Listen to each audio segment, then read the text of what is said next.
Welcome to the Muscles and Veggies Fitness Podcast.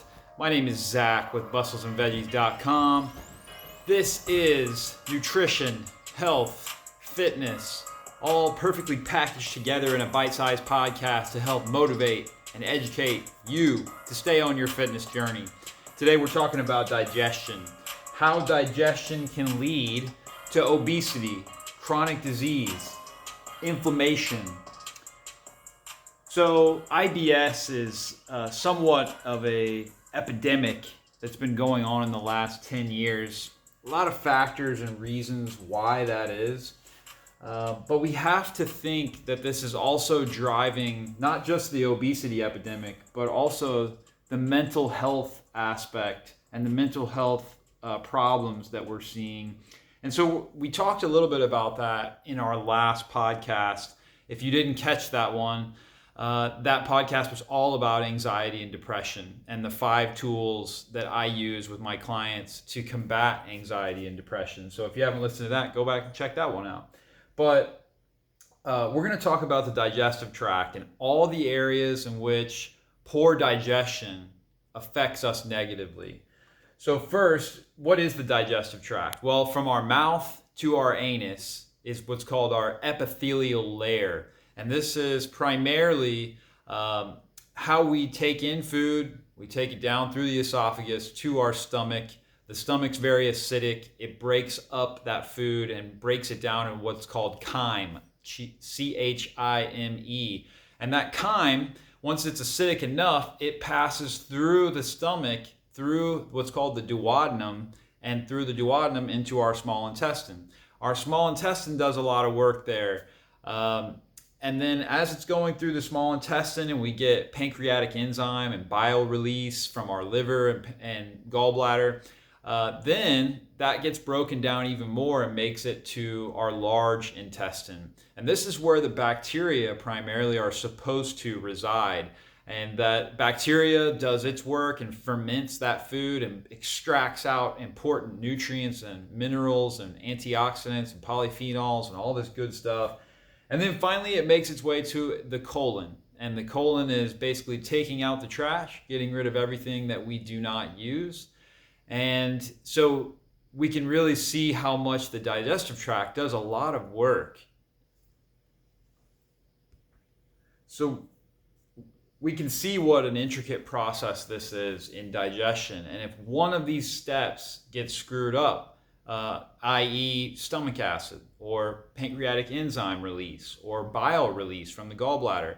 If any of these things get screwed up, it causes a cascade of events to go wrong, and that leads to poor digestion. What are some of the symptoms of poor digestion? Well, this could be constipation. It could be gas and bloating.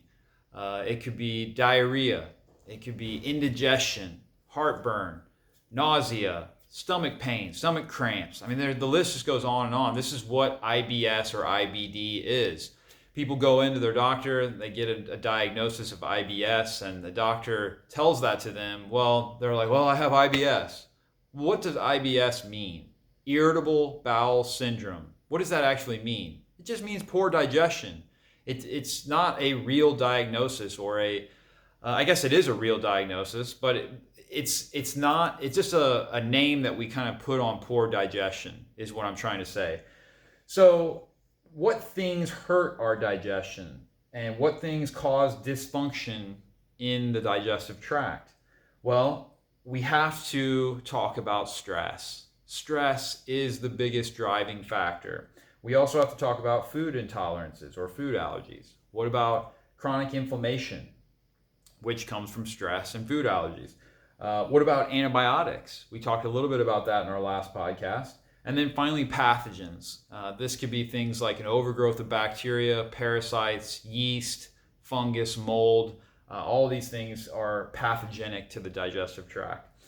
So to kind of break down for you how this process really works and why stress is the number one contributing factor is because stress actually dictates whether or not we produce stomach digestive juices. So you've probably heard this saying, fight or flight or rest and digest. Well, Fight or flight is a sympathetic dominant response from our nervous system that keeps us ready to fight or flight or flee. We're very amped up. We have shallow breathing, fast heart rate, and it suppresses digestive function.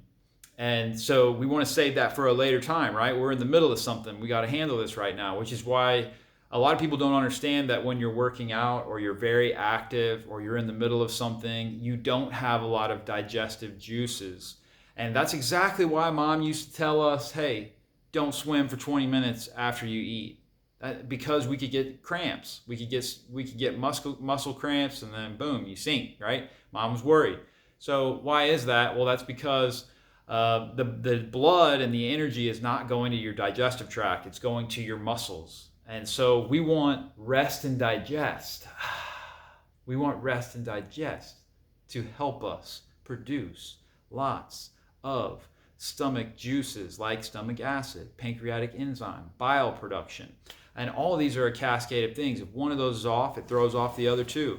So for instance, if your stomach acid production is low because you're chronically stressed out, then you don't get adequate pancreatic enzyme release or bile release. Same goes for if you may have good stomach acid, but then your liver is congested and you have low thyroid function and your gallbladder is backed up with sludgy bile or gallstones, then you're not going to have good pancreatic enzyme release. This also is going to cause a lot of problems like excessive fullness, pain in the right side.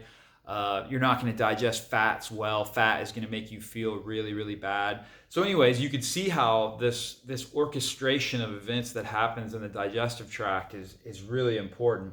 Also, if we don't have our stomach acid and bile and enzyme production, this also leads back to the pathogens, because stomach acid is like the gatekeeper that keeps the pathogens from being able to thrive. They can't thrive in an acidic environment. And so that stomach really helps keep bacteria from migrating from the large intestine to the small intestine where we don't want them. And if you've ever heard the term SIBO, or small intestinal bacterial overgrowth, that is likely caused by low stomach acid, low bile production, because bile and stomach acid are very acidic. They keep that bacteria from migrating up to where food is in the small intestine. We want the small intestine to primarily be a sterile environment and not like the large intestine, which is full of bacteria. So then that leads to a problem that's called leaky gut, because you have this overgrowth of bacteria or pathogens and a low stomach acid, low bile, and low enzyme production. Leaky gut happens because of this chronic inflammation and chronic stress. Remember, cortisol depletes amino acids. So primarily the amino acids that the digestive tract thrives off of and needs is L-glutamine and L-glycine. These amino acids are found a lot in bone broth, which is probably the reason why when you're sick, people have always used bone broth and chicken soup to help your immune system recover from a sickness or an illness. But also, we can see how leaky gut, it causes food allergies and food intolerances, because our gut lining is, if you've ever looked at a pig intestine where they wrap sausage, the gut lining, the intestinal lining, is one cell layer thick. That's like the size of one human hair thick. And that's why if you hold a pig intestine up with sausage in it, you can see right through it. It's clear. It's transparent. So that's all that separates your food from entering your blood or entering your blood vessels. So when that becomes stretched and leaky and has holes in it, whole food particles, broken down food particles, are now entering into your blood. This causes a massive inflammation and immune response. And the body says foreign invaders are in the blood. We have to upregulate immune system and fight off these foreign invaders. That's why you hear this term leaky gut thrown around, and why it's so bad for us, and why stress really contributes to that. So stress and food allergies and pathogens all cause leaky gut. Leaky gut will lead to autoimmune conditions, malnutrition, excess inflammation. Excess inflammation leads to a slow liver. Slow liver leads to diabetes because the liver is what regulates our blood sugar. It also regulates our hormones. So now we have low hormone production, low thyroid hormone production. Low thyroid hormone and other hormones like progesterone and testosterone, these fat burning hormones, they lead to low energy, low metabolism, weight gain, obesity, and even depression, which, by the way, excess inflammation caused by leaky gut, pathogens, food allergies, food intolerance. These will lead to low serotonin production because we produce our serotonin in the gut, like we talked about in the last podcast, and which will leave you depressed. But then we get a high production in dopamine, and that leaves you very anxious. So low serotonin, high dopamine is a perfect environment for depression and anxiety. So you can really see how digestion plays a crucial role in this process. And to give you an example of what I do with someone with really poor digestion. So let's say I talk to someone and they immediately tell me, yeah, I got lots of gas and bloating. And I'm like, okay, is it an hour after you eat? Is it 3 or 4 hours after you eat? Have you noticed anything like that? Oh yeah, it's like within an hour of eating. Okay, immediately I know that within an hour of eating, we have low stomach acid because immediately that food is hitting the stomach. It doesn't have enough acid to break it down. The food starts to ferment and that causes gassing. And so immediately gas and bloating occur. I know that low stomach acid is a problem. We talked a second ago about low bile production and what that is like. A slow congested bile and that release is not adequate. You won't digest your fats well. You'll feel kind of full and congested, especially on this right side where the liver and gallbladder are at. There's lots of problems. Normally, thyroid problems goes together with slow or low gallbladder release of bile. Pancreatic enzyme, you will likely know if you have pancreas problems because it's extremely painful, cramping, pain, especially underneath the stomach on the left side. You know, another symptom I didn't mention about stress is ulcers. And that's because stress depletes the mucosal layer that's in the stomach that protects our stomach from being eaten by how much acid is inside of it. So you think if we can eat a steak and it's acidic enough in that stomach to break down that steak, it should be able to break down the lining of the stomach, right? Well, what protects the stomach is that mucosal layer, and stress depletes the mucosal layer that is in our stomach, but also our intestinal tract, which is what causes leaky gut. So you can see how keeping our stress low and making sure that when you do eat, you're in this rest and digest state, it produces better stomach juices, better digestive juices in the tract, and which leads to healthier digestion through the tract as well. So what are some supplements I would use in the case of like low stomach acid or low pancreatic enzyme, or I just need digestive help? Like in the case of indigestion, where you just feel like, oh man, something's not right. I've got some serious indigestion going on. Well, Thorne.com, you guys that have been listening to the podcast know that Thorne supplements is what I use with all my clients. So Biomend is one stomach acid production with somebody who has, you know, occasional indigestion. You could also use this when you go out to eat. Great product called Biomend, and it's basically a digestive enzyme support. It has a little bit of stomach acid, a little bit of pancreatic enzyme, and a little bit of bile. And then also we have BPP. BPP, this stands for betaine, pepsin, and pancreatin. So these are basically stomach acid and pancreatic enzyme that help facilitate the bile flow as well. So this is for someone who definitely has indigestion problems, like literally daily. This I would recommend BPP from Thorne.com. Also, if you think you struggle with stress and leaky gut, there's a product on Thorne called Enteromend. And Enteromend is a conglomeration of L-glutamine and L-glycine and also aloe vera and other products that help soothe and heal the gut lining. I like to do this once or twice a year just to make sure that I'm fighting leaky gut and that I'm soothing and healing that digestive tract. So that's for leaky gut. Thorne Enteromend. It starts with an E, Enteromend.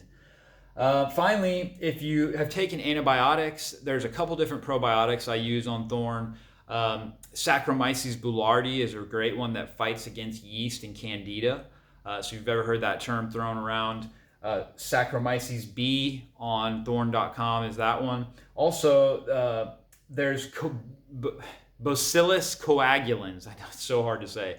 But there's other probiotics on there that if you take a round of antibiotics and you want to make sure that you're keeping the good guys around, because antibiotics can also wipe out not just pathogenic bacteria, but also our good bacteria like bifidus and lactobacillus bacteria. So there's lots of different probiotics on Thorn. Specifically, I would use both the Bacillus coagulans and then also the Saccharomyces B if I had taken a round of antibiotics or something like that and wanted to protect against that. Then finally, if you think you struggle with an overgrowth of bacteria, this could be a symptom of gas and bloating, diarrhea, chronic constipation, something like that. I use a product on my website that you can find at musclesandveggies.com called Gut Right by ATP Science. It's kind of hard to find. It's very popular right now. So a lot of times my clients will find that it's sold out or on back order because so many people are figuring out that this Gut Right really, really works. And you just take this for 10 days. It cleans out bad bacteria and pathogenic bacteria. But, I should do a whole podcast on just pathogens because SIBO, candida, yeast, parasites, mold, fungus, all these things can overgrow in the digestive tract and can cause massive problems. Autoimmunity, chronic disease, inflammation, weight gain, hormone problems. It can all be driven by a pathogenic bacteria or yeast or parasite. And I think parasites is something that not enough people talk about. Just quick fact, 100 years ago, it was very common for farmers to deworm their animals, to deworm their household, their kids, a couple times a year because parasites are common. They're very common. And whether you want to believe it or not, it's been found that lots and lots of Americans have parasites up on testing, even though they're really hard to test for. So learn about this stuff, man. Learn about bacterial overgrowth and candida and parasites and how they affect the body. Look at the symptom list when you Google this stuff. See if it resonates with any of the things that you may have going on with poor digestion. Also, find a really good gastroenterologist. If you struggle with digestive problems, keep searching until you find a gastro that knows exactly what we've talked about here today. If they just want to throw meds at you and give you an IBS diagnosis, man, get on down the road. Find a gastro that speaks this language and knows what SIBO is and candida is and parasites and leaky gut, and they know what this stuff is. That will be one that will work with you and really help you work through some of these problem areas with digestion.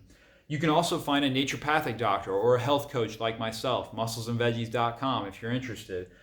We can figure out, through testing exactly what you have going on with parasites, pathogenic bacteria, leaky gut. There's testing for all these things that you can do. So you're not guessing, you're testing. And that's the most important thing I'll throw out there. Look, if you like what you're hearing on this podcast, please share it with somebody. Give me a like, throw me a comment down below. Give me some feedback on especially Apple Podcasts and Spotify. Throw me some reviews on there. Let me know what you're learning from this podcast. Also, I want to encourage you, if you want to use Thorn, send me your email somehow, whether through my website at musclesandveggies.com or whether it's through a DM on Instagram. However, send me your email and say, I want to be on the Thorn list. I'll give you a 25% off discount, not just once, for life on our Thorn products. Basically, they let me do this for all my clients, and I'm considering you guys that listen to my podcast my clients. So if you're not already on my Thorn list, shoot me your email. Just real quick, I want to join the Thorn list. Here's my email, and I'll give you 25% off the entire store as long as you're a listener of this podcast. Thank you for taking the time to be with me today. I really appreciate any valuable feedback you can give me. This is Zach with Muscles and Veggies Fitness. See you on the next one.